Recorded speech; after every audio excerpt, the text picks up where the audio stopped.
আমার শ্বশুর, শাশুড়ি এবং আমার স্বামী যৌতুকের টাকার জন্য অত্যাচার করত, তাও ৫ লক্ষ টাকা। কিন্তু আমি এত টাকা কোথায় পাব? আমার বাবা গরিব মানুষ, এত টাকা জোগাড় করা আমার বাবার পক্ষে সম্ভব না। একদিন হঠাৎ করে আমার ১০ বছরের দেবর আমাকে বলল, ভাবি আমি তোমাকে ৫ লক্ষ টাকা দিব, কিন্তু আমার একটা শর্ত আছে। আমি বললাম, কি শর্ত? তারপর আমাকে আমার দেবর ৫ লাখ টাকার বিনিময়ে যা চেয়েছিল তা শুনে আমার মনে হলো আমার প্রাণটা বুঝি বেরিয়ে গেল। বাকিটা তোমাদের গল্পতে বলছি।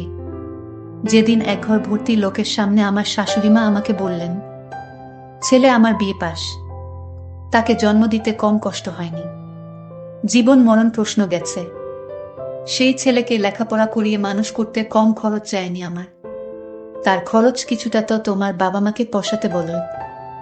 আমিও ঘর ভর্তি মানুষের সামনে বজ্রকণ্ঠে আশাতে কিছুটা ব্যঙ্গ করেও বলেছিলাম, আমিও তো বিবিএ অনার্স করেছি, মাস্টার্সে ভর্তি হয়েছি, লেখাপড়ার খরচ এখনো বাবা বহন করছেন। আমার বাবা মায়ের তো মোটেও খরচ করতে হয়নি। আপনার মনে হয় আমাকে কোনো বাণিজ্য মেলা থেকে কিনে নিয়ে আসছে? আমার মা বাবার কোনো কষ্ট হয়নি আমাকে লালন পালন করতে। শাশুড়ি মা চোখ বড় বড় করে আমার দিকে তাকালেন। তার পুত্র মানে আমার স্বামী আমার কাছে এসে রাগী কণ্ঠে বললেন, মায়ের সাথে বেয়াদপের মতো কথা বললে জানে মেরে ফেলত তোকে। আমি হাতখানা সরিয়ে বললাম, জানি সে তুমি পারবে, মায়ের পুত্র বলে কথা। তাতে আমরা যে যেতুক চাইছে, জানাতে যেতুকের শাস্তি কি? আমার শাশুড়ি চোখ দেখলে মনে হয় রাগে চেয়ার থেকে লাল লাল আগুন ঝরছে। পারলে সে আগুনে আমাকে ছাই করে ফেলেন। তিনি বললেন, আমরা তো আর যেতুক চাইছি না। বিয়ের পর মেয়ের শ্বশুর বাড়িতে এটা সেটা দেয়, মেয়ে জামাতার সুখ দুঃখে টাকা দেওয়া যেতুক কেন হবে? এসব উপহার দেওয়া তো সমাজের নিয়ম। সেটা কি তোমার বাবা জানেন না?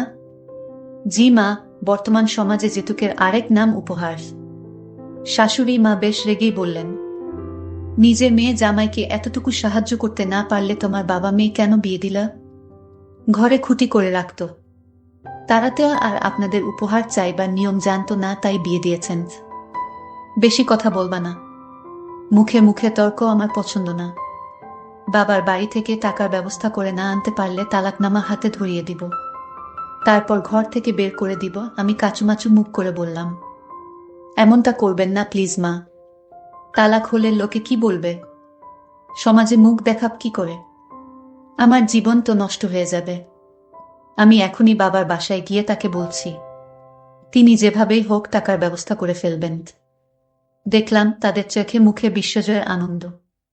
আমি বোরকাটা পরে বাড়ি থেকে বের হবার সময় মাথা নিচু স্বামীকে বললাম, আমার কাছে বাড়ি যাবার রিক্সা ভাড়া নেই।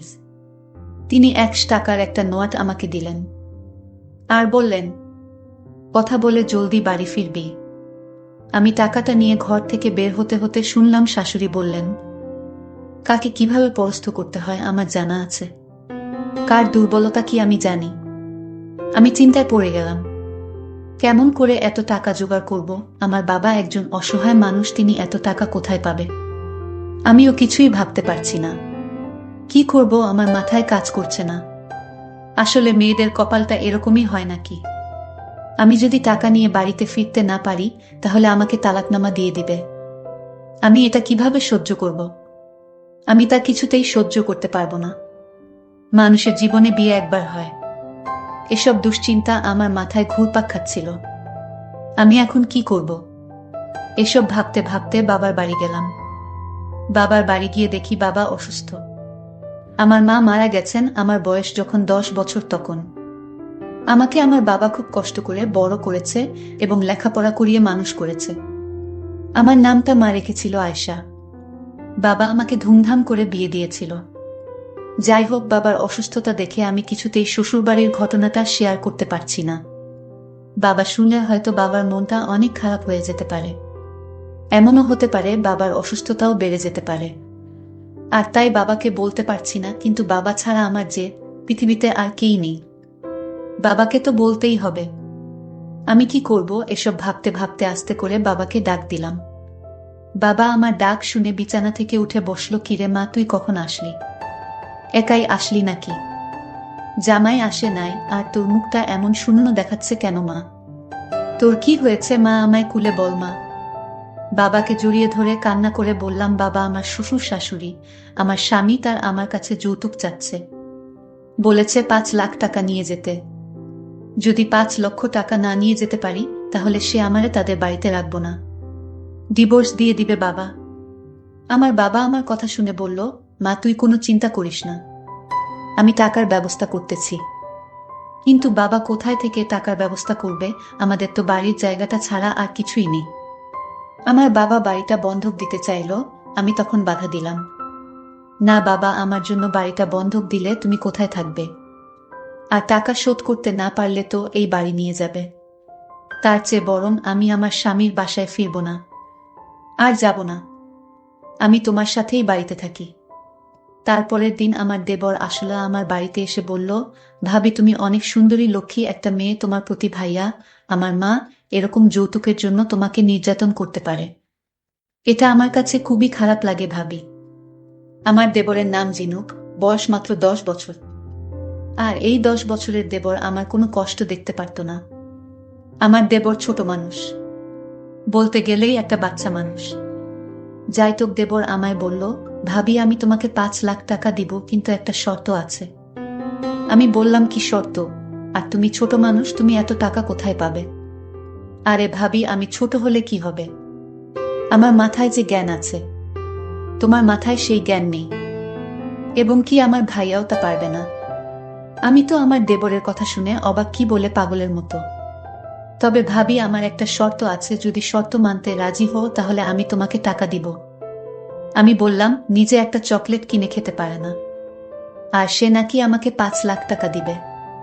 আচ্ছা বলো তোমার কি শর্ত, তাহলে তোমাকে আমি 2 দিনের জন্য দূরে কোথাও নিয়ে যাব। আমি যা বলবো তোমার তাই করতে হবে, আমার সব কথা তোমার শুনতে হবে। ভাবি আমি যা করতেছি তোমার ভালোর জন্য করব, আমি তোমার খারাপ চাইবো না কখনো। আমি মনে মনে চিন্তা করলাম, মাত্র 10 বছরের একটা ছেলে, মানে আমার দেবর, সে আমাকে দূরে নিয়ে কি করবে? এই ছোট ছেলেটার মতলব কি? কিন্তু একটা কথা আমার মাথায় আসছে না, যে মাত্র 10 বছরের ছেলে, সে আমার কাছে কি চায়। না, আমি মনে মনে চিন্তা করলাম, আমি তাকে বলবো, আগে টাকাগুলো দেখাও, তারপর তুমি যা বলবে আমি তাই শুনব, এবং তার মতলবটা আমি বুঝবো আসলে কি চায়। তারপর আমি তাকে ডাক দিলাম, ঝিনুক তোমার সাথে যাওয়ার আগে তোমার কাছে টাকা আছে কিনা সেটা দেখতে হবে। তুমি দেখাও টাকাগুলো, তারপর আমি তোমার সাথে যাব। তখন সে আমাকে তার ব্যাগ থেকে সবগুলো টাকা আমাকে দেখালো। আমি তা দেখে প্রায় অজ্ঞান হয়ে যাওয়ার মতো অবস্থা। আমি বললাম, এত টাকা তুমি কোথায় পেলে? সে বলল, ভাবি আমি টাকাগুলো আমার বাবার সুইটকেস থেকে চুরি করেছি। আমি বললাম, কেন করলে চুরি? কেন করেছি? আমি তোমাকে তো বললাম তোমাকে দূরে কোথাও নিয়ে যাব, 2 দিনের জন্য, তার বিনিময়ে তোমাকে টাকাগুলো দিয়ে দিব। আমি তাকে প্রশ্ন করলাম, আমাকে দূরে নিয়ে গেলে তোমার লাভ কি? আমার লাভ ক্ষতি সেটা তোমার ভাবতে হবে না ভাবি, তুমি যাবে কি না বলো। আমি বললাম, তোমার সাথে আমি ঘুরতে গেলাম এবং তুমি যা বলবে তা শুনলাম, কিন্তু তোমার বাবা যদি জানতে পারে তুমি টাকা চুরি করেছ তাহলে তো তোমাকে পিটাবে।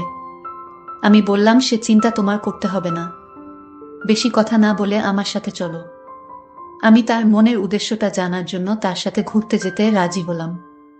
তারপর আমাকে নিয়ে সে কক্সবাজার সমুদ্র সৈকতে নিয়ে গেল। তারপর আমরা থাকার জন্য একটা হোটেল ভাড়া করতে গেলাম, কিন্তু হোটেলের মালিক আমাদের রুম দিতে রাজি হচ্ছিল না। কারণ আমার সাথে যে ছিল, মানে আমার দেবর, তার তো বয়স কম। হোটেল মালিক আমাকে প্রশ্ন করল, তোমাদের সম্পর্ক কি? আমরা সম্পর্ক না জেনে আমরা রুমে থাকতে দেই না, এটা আমাদের নিয়মে নেই। তোমাদের সম্পর্ক কি? ভাবি তখন আমাকে একটু আড়ালে নিয়ে বলল, এখন আমাদের পরিচয় কি দিবে? আমি বললাম, ভাবি তুমি যদি কিছু মনে না করো তাহলে আমরা স্বামী স্ত্রী পরিচয়টা দিয়ে দেয়। এটা তো আমাদের মিথ্যা পরিচয়, 2 দিন সময় আমাদের তো কক্সবাজার থাকতে হবে। আর যদি আমরা রাতে কোথাও আশ্রয় না পাই তাহলে থাকবো কোথায়? তাই 2 দিনের জন্য মিথ্যা পরিচয়টা দিয়ে দেই। আমি তো তার কথা শুনে অবাক হচ্ছি, একটা ছোট ছেলের মাথায় এত বুদ্ধি কোথা থেকে আসলো? আমি দেবরকে বললাম, ঠিক আছে, তোমার যেটা ভালো মনে হয় সেটাই করো। আর আমার তো তোমার সব কথা শুনতে হবে, সেটা তো আগে থেকেই বলা। হোটেল মালিককে বললাম, উনি আমার স্বামী। হোটেল মালিক একটা শুনে অবাক হয়ে গেল। এত ছোট ছেলে আপনার স্বামী হয় কিভাবে? আমি বললাম, হবে না কেন? এখনকার যুগে কি আর বয়স দেখে বিয়ে হয়? যার যারে পছন্দ হয় তাকে বিয়ে করে ফেলে। ভাবি আমার সাথে মিথ্যা বউ সেজে হোটেলে উঠলাম। এছাড়া আমাদের আর কোনো উপায় ছিল না। সারাদিনের ক্লান্ত শরীরে আমার রাতে প্রচুর ঘুম পাচ্ছিল। আমি আমার দেবরকে বললাম, তুমি কোথায় থাকবে, নিচে নাকি কাঠে? আমি বললাম, ভাবি তুমি কি ভুলে গেছো? আমি যা বলি তুমি তাই করবে। তাহলে আজ আমার একটা কথা রাখতে হবে। সেই কথাটা আমি কি করে বলি? আচ্ছা ভাবি, তুমি রাগ করবে না তো? আচ্ছা ভাবি, আমাকে তোমার কেমন লাগে? হঠাৎ এই প্রশ্ন কেন? আরে ভাবি, এমনিতেই জিজ্ঞাস করলাম, আর কি। কেন, আমার দেবর তো অনেক সুন্দর, বয়সটা আর কি কম। ভাবি, আমি তোমাকে যে কথাটা বলবো সেই কথা বলার পর তুমি রাগ করবে না তো? ভাবি বলল, ঠিক আছে, আমি রাগ করব না। কি বলতে চাও বলো? আমি বললাম, ভাবি আমি তোমাকে 5 লাখ টাকা দিয়ে কিনতে চাই। মানে? মানে হলো 5 লাখ টাকা দেনমোহর দিয়ে তোমাকে বিয়ে করতে চাই। আমি আমার বাবা মাকে দেখিয়ে দিতে চাই যে এই দুনিয়া এখনো ভালো ছেলে আছে। আরে ভাবি, আমার ভাইয়া তোমাকে যৌতুকের জন্য অত্যাচার করছে, আমি তা কিছুতেই সহ্য করতে পারছি না। আর তাই ভাইয়াকে উচিত শিক্ষা দিতে হবে। আমি তোমাকে 5 লক্ষ টাকার দেনমোহর দিয়ে তোমাকে বিয়ে করে আমি আমার বাবা মাকে দেখিয়ে দিতে চাই যে আপনার ঘরে একটি ভালো সন্তান আছে যে কিনা যৌতুক ছাড়াই বিয়ে করতে চাই। ভাবি বলল, এ হয় না, তুমি বিয়ের কি বুঝবে, তোমার তো বয়স হয়নি। আরে ভাবি, আমাদের গুরুজনরা বলেছে বিয়ের কোনো বয়স নেই, তাদের মনটা ঠিক থাকলেই সবই সম্ভব। বিয়ে হচ্ছে ফরজ, এটা আল্লাহর আদেশ। ভাবি বলল, তাহলে তোমার দুশ্চরিত্র ভাইয়া কিছুতেই তা হতে দিবে না। আরে ভাবি, তুমি কোনো চিন্তা করো না। আমি তোমাকে এখন যে বুদ্ধিটা দিব আর সেই বুদ্ধিটা কাজে লাগাতে পারলেই তুমি সাকসেস, আমি গ্যারান্টি দিলাম। এই বাচ্চা দেবরের মাথায় এত বুদ্ধি কোথায় থেকে এলো, এত দেখছি জ্ঞানের জ্ঞানী। আমি আমার দেবরের কথা মতো আমি আমার শ্বশুর বাড়ি ফিরলাম 4-5 ঘন্টা পর। একা ফিরলাম না, সাথে কজন পুলিশ অফিসারও ছিলেন। এই বুদ্ধিটা দিল দেবর আমাকে। পুলিশ দেখে আমার শ্বশুর বাড়ির সবার মুখগুলো চুপসে গেল। বড় যে পুলিশ অফিসারটি, তিনি ঘরের সবাইকে উদ্দেশ্য করে বললেন, যৌতুকের জন্য ঘরের বউকে অত্যাচার করার জন্য আপনাদের বউ মামলার আবেদন করেছেন। প্রথম পর্যায়ে সবাইকে শুধু সতর্ক করে গেলাম। এরপর যৌতুকের জন্য অত্যাচার করলে গোষ্ঠীশুদ্ধ তুলে নিয়ে যাব। দারোগা বাবু আরো কিছু কথা বলে চলে গেলেন। তিনি চলে যেতেই আমি আমার শাশুড়ির কাছে গিয়ে বললাম, তালাক দিবেন তো দিন, কিন্তু তার আগে কাবিনের 5 লক্ষ টাকা রেডি রাখবেন। মহারানার টাকা আমি মাফ করেই দিয়েছিলাম।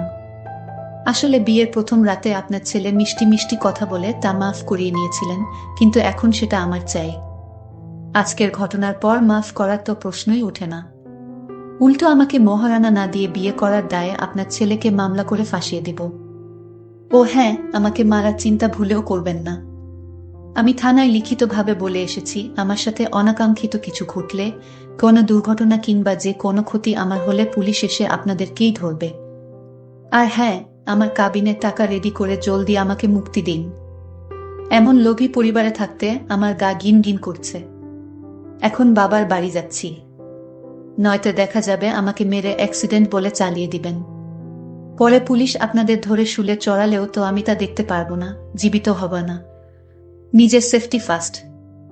তবে এ কার্টুনদের বেশি সময় দেখার মতো সময় আমার হাতে নেই। তারা নিশ্চিত ভাবতে পারছে না একটা চোরের মূল্য এবং আমাকে শোনানো কিছু অকথ্য ভাষা আর যেতুক চাইবার মূল্য তাদের এভাবে দিতে হবে। সকালে আমাকে যেতুকের দাবি করে চর না মারলে আজ আমি তাদের লক্ষ্মীমন্ত ঘরের বউ থাকতাম। তারা আমার শান্তশিষ্ট বিড়ালের মতো রূপটা দেখে ভেবেছিলেন আমাকে যাই মারুক, আমি তাদের পায়ের কাছে গিয়ে মিউ মিউ করব, কিন্তু তারা মানুষ চিনতে ভুল করেছে। বিয়ের আগে আমার নামে ভালো করে খোঁজ করলে জানতো বিড়ালের মুখোশ পরা একটা বাঘিনীকে তারা পুত্রবধূ করেছে। যেই আমি অন্যের সাথে অন্যায় হওয়াকে সমর্থন করি না, সে কিনা নিজের সাথে অন্যায় মুখ বুঝে সহ্য করে নিবে। হ্যাঁ, বিপদ আপদে আপন মানুষই আপন মানুষের পাশে দাঁড়ায়, সাহায্য করে। সে হোক ভাই বোন, আত্মীয়, বন্ধু কিংবা মেয়ে জামাই, কিন্তু সাহায্য চাইবারও ধরন আছে।